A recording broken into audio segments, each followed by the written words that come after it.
Good morning, y'all. Morning. I'm Jasmine. I'm Jalen. And we are back today with another recap. We have just watched Love After Lockup. This was episode 18 from season 3. Let's get into it. So we're going to start off with Destiny and Shawn. So they at the, dinner, lunch? I don't know. They sit down. Baby mama comes. It doesn't go well. A mess. It was pretty funny, but it was a mess. Baby mama says, I'm going to call him whenever I need to when it's about these children. But I feel like she didn't even say if it was about the children. Like, she made it seem like I'm going to call whenever I want to. Yeah, she did say that too. Destiny's like, no, you know, you can't call whenever you want. Right. Baby mama says, I make the rules. Destiny says, I make the rules. And Shawn, I said he was on Destiny's side. Like, he was trying. He was trying to have her back, you know. Even when Destiny was saying stuff, he was like, holding up, baby, stop. Right. Talking to the baby mama. Like, you being disrespectful. Baby mom was like, no. Tell her to stop. But, they really didn't have any resolve there. None. Baby mama actually says, if you can't talk to me, you can't talk to the kids. That's unfair. We did learn that these kids must be older. I don't know. I was waiting for the baby mama to be like, the youngest can't do it. Yeah, that's what he said. They old enough to call on their own. Because I'm thinking, even if his youngest isn't that young, it's still, I feel like it's still a kid. Yeah. What is it? 6, 8? 6 kids? I'm too many. Yeah, he's I know, 6 something kids, like right? that. And I feel like going down the timeline, it seems like the youngest still has to be a little young. I don't know. Destiny said they independent enough to call their daddy. And so baby mama said, no, you ain't gonna talk to them if you're not talking to me. And he's like, well, I'm moving on with Destiny. We're getting married. Right, and I have to agree, that was a wrong move, sir. But he was trying to just end it. He was trying to hold Destiny down. Oh. So they get out of there. Destiny's still mad. She's not feeling like he was supporting her, but he was, backing her. But now she's also questioning their relationship. Yeah, why she's so adamant on them talking. He says how she wanted to beat the baby mama up. Even when they get in the car, I don't know if you heard, he just trying to tell her anything she want to hear. Cause I'll bail you out. She don't blame you if you did beat her. I'll bail you out. What? Who says that? Right. About the mother of their kids. Right. He sounds so stupid. Not stupid, but when Destiny was telling him, like, when she did say, if we can't talk, then you can't talk to your kids. And she was like, why didn't you ask her, well, how is that relevant to each other? And he's like, you want to go back in? I'm like, sure. It's clearly over. He's trying to do whatever he thinks she wants. Okay, they go back to the house. Still talking about this here. Yes, they're in the back. And she said something that just had me like, she really be tripping me out. But she's like, I'm not up here about the money. I don't care about the money. I don't care about. Since when? It's about integrity. I have integrity. The person you are. The man you are. But yes, it's like, since when? I'm trying to figure out where her girlfriend at from the furniture store. Where are all these that you got on your chest? Ooh, yes, indeed. But then I was thinking maybe because she's getting married now, she's gonna change her life. Maybe. I don't know. And so I guess is the next scene after that when we see her in her room or bathroom, whatever. So we see her take a pregnancy test. We don't see the result. Yeah, but I can say I guess it is a lot to think about what he's doing, because I forget that she's probably going back to jail, like waiting to go back to jail.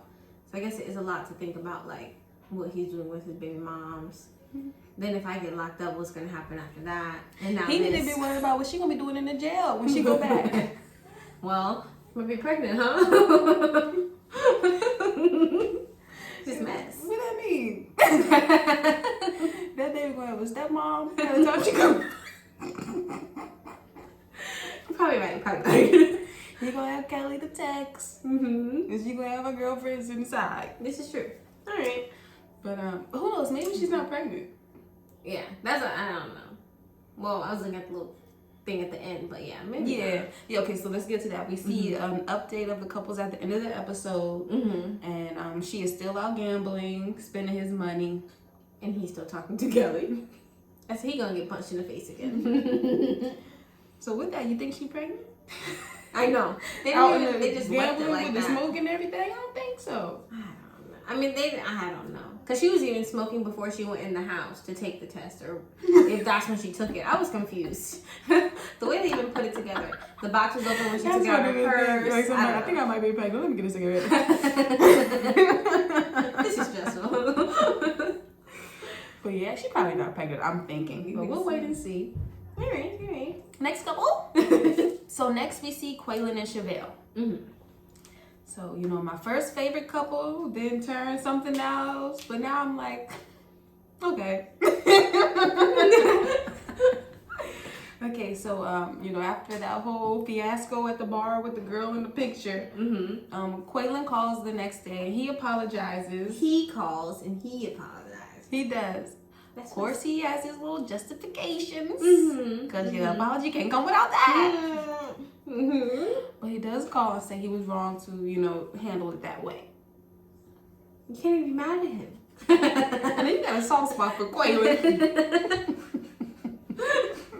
But I'm looking at you. And I was thinking that too. From what Chevelle's side, she doesn't see everything we see looking at like the show. So again, I'm like, from her perspective, just seeing what she saw, I would be like on another level too. But if I seen the show, I don't know. Then it's not as bad as you would you know, think it was. But she's like, he's on a date, and I wouldn't have taken it like he was on a date. If you saw it. If I saw it, yeah. So that's the only sucky part. I mean, they're gonna figure it out. And so Chevelle lets him know that, you know, she's ready for a commitment. She's not trying to wait around. Well, I was thinking, once she said this, it clicked to me. They've only been dealing with each other for 2.5 years. She says 3 years. That's fine. But even with or without jail, people don't get married that soon. Some people do. I mean, people do, but like, you got some people 1 year is their limit. Right. And there's people who get married after like 6 months. But it's like, you know, there's some people who also are like 4 years or whatever, you know, years into it, and then you know.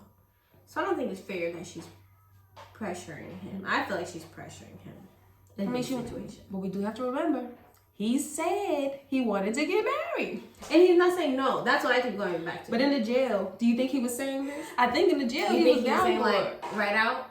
I feel like that's what he portrayed to her. Okay. Quaylin, let us know in the comments what she was really saying. But yeah, I feel like I said, she's not delusional. She's taking in what he's told her. And he does seem to have changed some of his feelings since he's been home, which is understandable, but still not what they discussed. So what, that conversation ends off with her just saying that, like, you know, I'm ready. Right.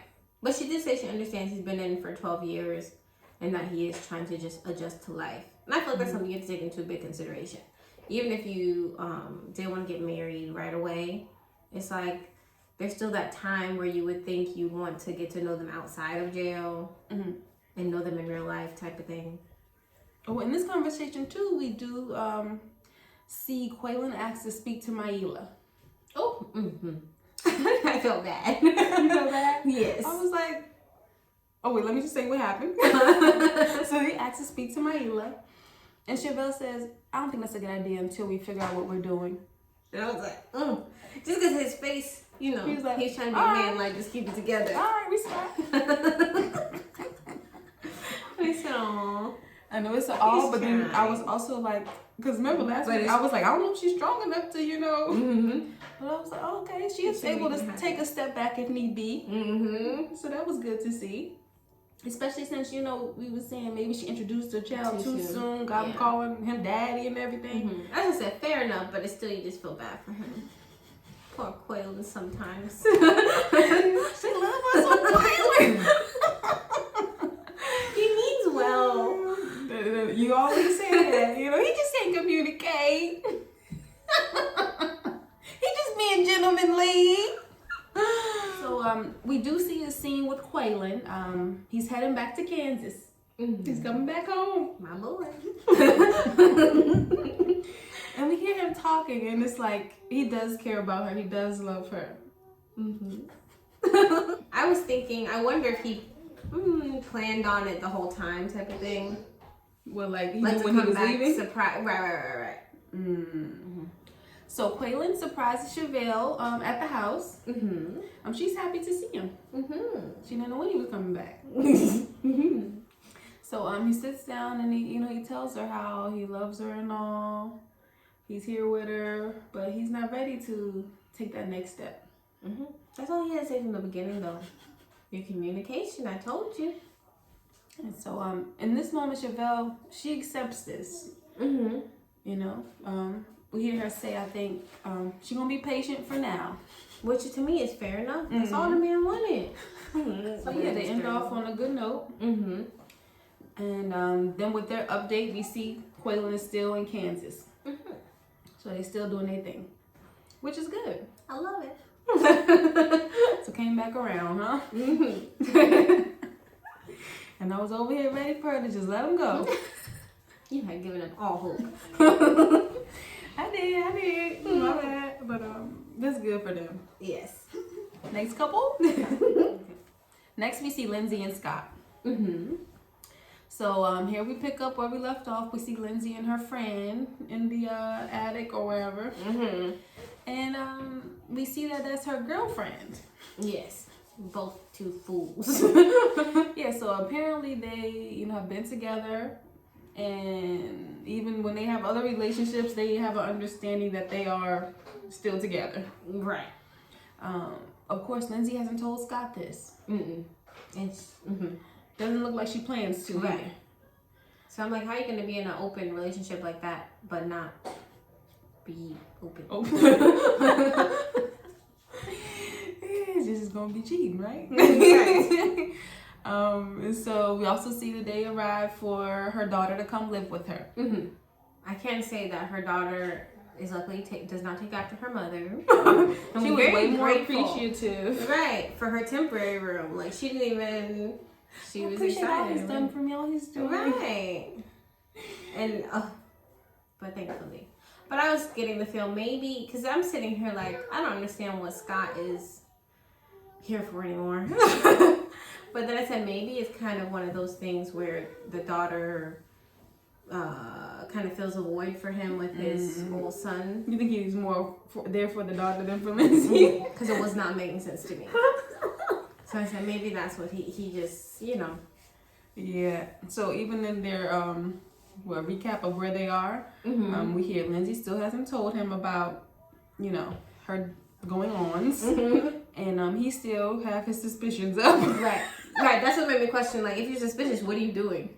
So like they're together, but he still is like got his guard up. He's ready. Understandably so, after reading that little excerpt and everything. Right.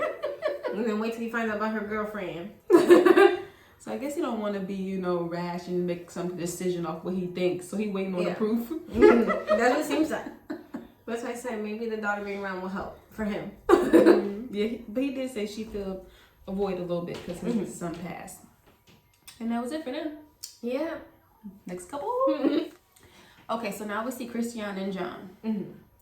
So this is sad. It's the morning that Kristiana has to turn herself in. So she says her goodbyes to everybody at the house. Very emotional. And then she rides to the jail with her sister and John. Her sister gets emotional in the car too. Everybody's just, sad. It's a sad day. But it's good to hear she herself was like, I got my mind in the right place right now. Like she was, she knew she had to do it and it was the right thing to do. Because I was thinking too, like that has to be a hard thing to just say, okay, I'm going to go back to being in prison because I'm choosing to, kind of. But to be able to say like, it's the right thing to do, so I might as well just do it. It has to take a lot. When you're free at the moment, like to say like, I'll go behind bars again, it has to be hard. And she's only been out for a little while. So poor John, after waiting for all that time, he got to do it all again. Right. But he seems very supportive. Yeah. It's sad because this is a couple that I think is a sincere couple. Who could last, and work together. Right. If only her addiction and stuff didn't get in the way. Yeah. So hopefully this round works. I'm sure he'll be waiting there for her after she come out. In his coat. With the wedding dress. And then when we do see their update, we see that she has to serve 11 months. So it's some time. But hopefully it's easier with John. And that said, having him around is good, not only for her, but it seems like it's going to be good for like her mother, considering. So everybody that came up, the mom, the sister, Kristiana, they got them a stable house. I know, and I keep forgetting the sister is an addict herself. She's only, what did they say? A month clean or something short though. Not short, but something. I wonder how she doing. Yeah. Hopefully she ain't bringing no drama in the house. That's what I'm saying. Okay, so let's get to Maurice and Jessica. So it's the wedding day. Yes. So Maurice's family has come into town. Jessica's at the venue getting ready. And we see her sister arrives. So her sister comes. I thought that was very nice. Yeah. It also made me think about something that I hadn't really thought about before, which is I wouldn't expect your sister to be ready to disown you. Over that. Yeah. But that's also made me think, why do you even want her there? If that's how deep she is, like, I would be like, I don't want you there anyway. Because, like, the parents cool with it, but you got a problem? Right. It didn't even make sense. And then it's like, it's not like at the time Maurice was around the niece or whoever she was worried about. Like, it didn't make sense. Yeah. But whatever. But it looks like they may be rekindling their relationship. So this is good for them. Yes. We see on the way to the venue, Maurice and them run out of gas. But they get it together. Yes. Right? And they get there, and the wedding goes off well. It's a nice ceremony. We see their update at the end. They had their baby girl, Malik, right? Oh, it was a girl? I thought, maybe it wasn't. I don't know. I don't remember if it was a girl or boy. I saw Malik, and I thought, boy. Oh, okay. Maybe, I made that up. So they have their baby. Their little journey is nice. It's cute. Yeah. Yeah, nobody was trying to use anybody. When he was going down the list, can nobody come between us? This is my wife, this is my wife. I really thought about that waitress back when he first got out. Oh, yeah. When he was on her face. Her face, her boobs. But he made it out strong. So now we get to Dylan and Heather. So I see why we saw them like 8 episodes into this season. Oh. Because it was quick. Because it only lasted 2 days. So we pick up, and I'm like confused at first. Like, what? Where are you? What's going on? Yes. We go from him, going to dinner, lunch with his mom. He done got a whole new place. He got a job. So this must be months later or something. But let me say, he deserves it. After the 2 days he went through. And I was very surprised to see that Heather would be so easy to let him go. Yeah, like she was a psycho knocking at the door. Or coming in. But then again, like you said, it had to been some times. Who knows what happened in between time. When he tried to leave, I can only imagine. I don't know. But she's doing her own thing, modeling and whatnot. I'm making this face because she clearly doesn't know what her reflection is. I'm waiting for when she's talking about her life now and getting past him. I'm waiting for her to say, I was irrational. I lost a good one. And she still says he was acting different when he came out. Yes, she thinks she dodged a bullet. Ma'am. See, that's the interesting part. Because even in that, she's like, I'm done with him. But I would think she'd probably be trying to get back. But right. She her own kind of fault. Crazy. Right. Just leave her alone. But that's a good thing for Dylan that she's not, Yeah, because he's that what? I don't know. Crazy. I guess their update is that they're both looking for love in their own. Yes. But once these episodes air, ma'am. I don't know. You might be too crazy. I wonder what. I hope she sees herself and sees something. Yes, indeed. But I'm happy for Dylan. He deserves it. Now he's living his good old life in his nice little 2-bedroom apartment. Do you, boo? So next week we will, I guess, catch up on these folks, some of these folks, and some of the older people. So we'll be back to review that. But they did kind of slide past Shonda and Therese. Oh, I forgot. I just want to say it was funny how they said he's still dating convicts. Like, dang, why I have to do my marriage like that? I forgot. And then Shonda has a boyfriend, which we figured. That's where her house is that she's staying at. Yes, right. yeah, I We shall forgot see. about that. Mm-hmm. So leave a comment. Tell us what y'all thought about the episode. Mm-hmm. If you got this far, Put a thumbs up. and we'll see y'all next time. All right. Bye.